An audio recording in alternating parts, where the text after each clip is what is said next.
So yeah, technically I'm closed today, but I had some remote fires to put out. So with this, I'm going to talk about the difference between asynchronous and synchronous internet speeds, and it's really important. So if you've ever done a speed test on your computer, you've probably seen numbers like this and it just makes no sense to you. Let me explain it in a simple term. Change the megabits per second to miles per hour and it all will make sense. So download is what's coming into your computer. In this particular case, this is going 45 miles an hour.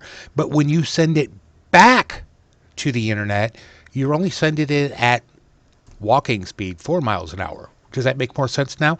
And this explains why when sometimes you're trying to do a VPN connection to the office, if the office internet is slow on the upload, which is sending it back to you, the computer at the office can only upload it at 4 megabits per second or 4 miles an hour. And this is why it's ungodly slow.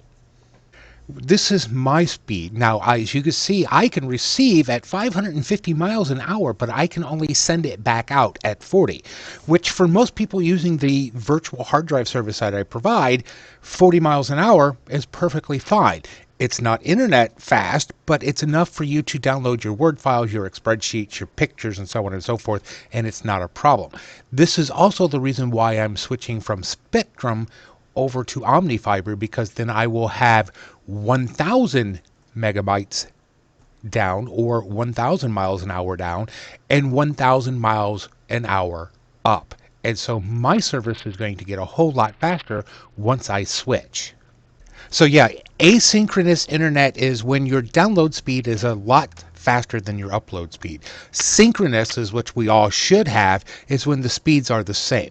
And that's important because when you send it back to where it needs to go, you would like it to go just as fast as possible. So, like I said, this is why we're switching from Spectrum to Omnifiber here as soon as we can, because I want that capability that will allow me to use my web servers faster, that will allow my virtual hard drive services to respond faster, that will allow for me to do and host virtual computers online. So, and that service will then be more effective. And I'm only taking the 1 gig plan, which is 1,000 miles an hour down and 1,000 miles an hour up.